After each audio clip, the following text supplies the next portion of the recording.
You know, sometimes the mightiest of empires are built by destroying the home of others. Collective peace and prosperity be damned, the selfish don't care about who they trample on their way to the top. As long as their purpose is served and their mission accomplished, nothing else matters. The contrast is stark. Some have extreme abundance, clean water flowing from all directions into lavish fountains and personal springs. They have extravagant lighting for unnecessarily long hallways in a structure that is essentially a cage disguised as a church. The Citadel. Due to their actions right next to them, a tribe suffers. A tribe that once enjoyed fresh water and clean air now lives in a damp, toxic wasteland. Here every comfort has to be earned, if it even exists, that is. Well, the oppressed adapted to the change, becoming hostile to any and all outsiders in the process. Disparity, inequality, injustice. This is the tragic reality of Bilewater. Every action brings its own set of consequences. The blatant disregard and rampant pollution at the hands of the Citadel now results in the Stilkin tribe's never-ending hatred. They hate the way the bugs of the Citadel walk, they hate the way they talk, they hate their fighting style, they hate their shell and the souls contained within, so they hunt them when and where they are found, and then leave them hanging with the silk they love and hold so dear. They even leave their structures to erode and decay, an act of retaliation. Their anger is justified, and true to their word, their hatred is forever. But change doesn't happen overnight, so how did we get here? You see, quite a long time ago, Pharloom, the kingdom in which Silksong takes place, was prosperous. Not ruled by any central entity, each region had its own tribe and a leader from among them.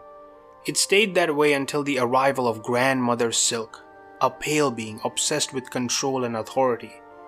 She takes the local spiders and evolves them into the weavers, using her silk.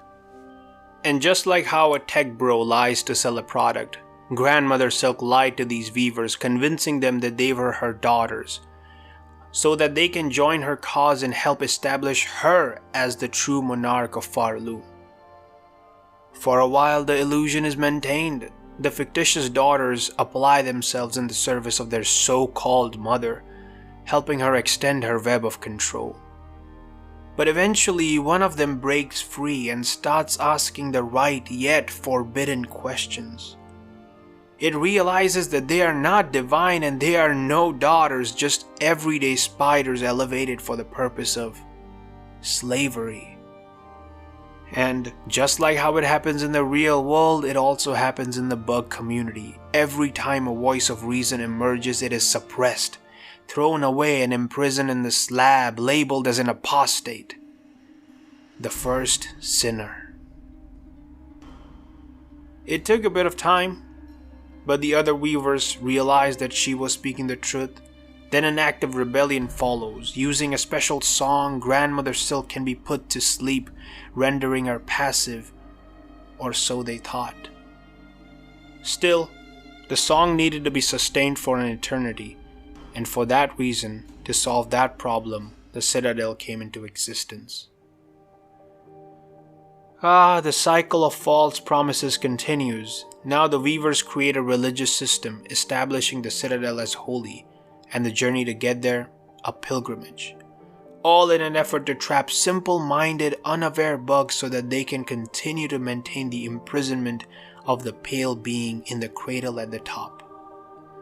This created a grand order of servant bugs, now working directly under the weavers, and with the exception of the conductors, no one knew the Citadel's true purpose.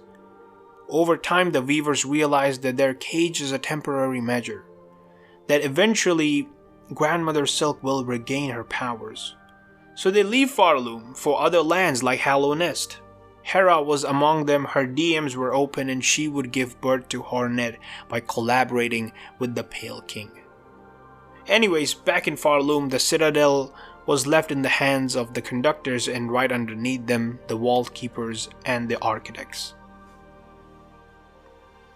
The architects built the cogwork core designed to produce song to keep the grandmother asleep. Also, one of the driving forces that convinced the weavers to flee Pharloom were the silk surgeries.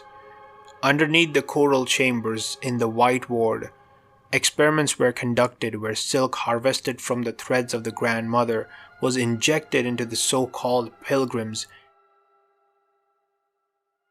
Patients were strapped to chairs and failures were disposed. Death was described as a sin. To some extent, it worked. The bugs could now live longer, serve longer, slaving away their extended lives, but at what cost? These surgeries essentially opened the door for Grandmother Silk to begin the haunting, where injected bugs and their descendants lost control, becoming direct puppets for the dictator locked high up above. This also gave the bugs the dictator's tendencies. It's really funny. The weavers were not the actual children of the grandmother, yet they definitely carried her qualities. In the sense that they too were indifferent, desperate, corrupt, and all of that led to an excessive consumption and generation of waste. This waste couldn't stay at the Citadel, obviously, otherwise the facade of grandiose would be over. So naturally, it was systematically dumped into neighboring regions through various channels, one of them being the exhaust organ. Also important to mention here is that after the weaver's betrayal, the grandmother Silk decided to create actual daughters made entirely from her own silk. One of them was lace and the other was the phantom. The latter was considered a partial failure, so it was relegated to the damp corridors of the exhaust organ. I must point out that across the two Hollow Knight games, there is a recurring theme where the rulers of the respective kingdom think that the solution to every problem is just excessive reproduction.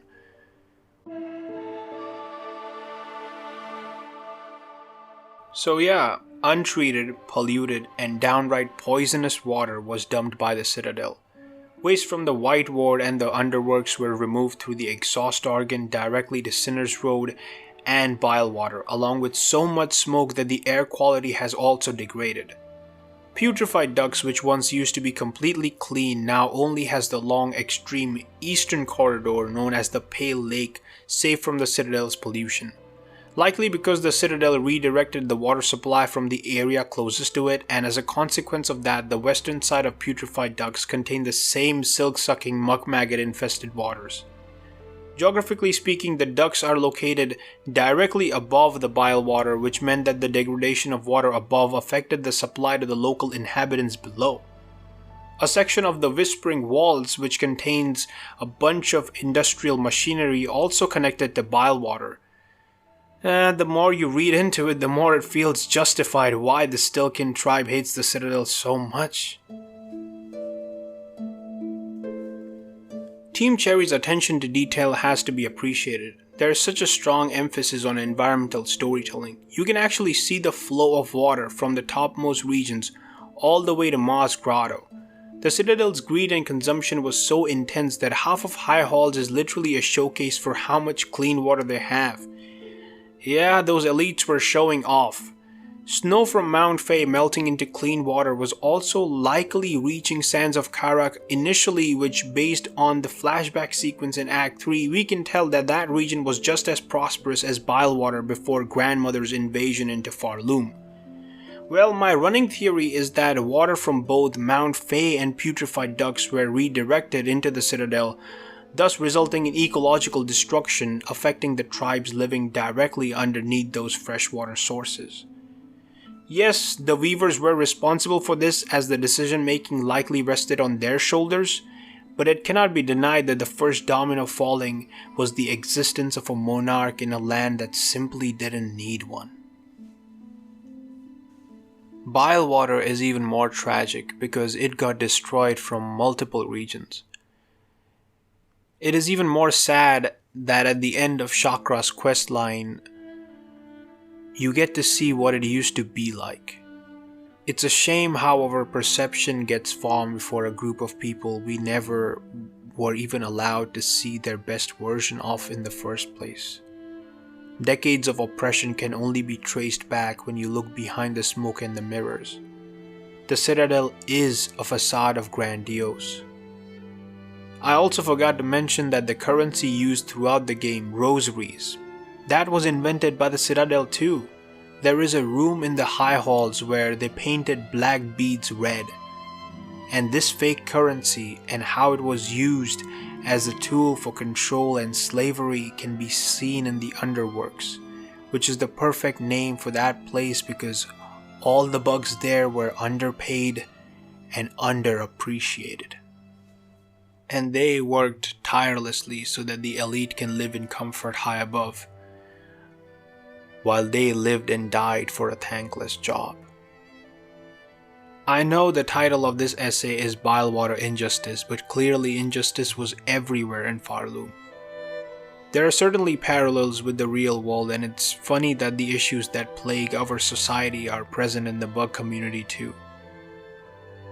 But I'll leave you with this: the next time you see a group of bugs living in unfavorable conditions, try to understand that maybe their pain, their anger, their decay is due to some other bug's prosperity. And hey, sure, I slayed the monarch that troubled these lands, but that won't erase the trauma it caused. It won't return the land to its former glory, at least not yet. Things will get worse before they can get any better. Perhaps there will be a time when clean water flows through the kingdom again.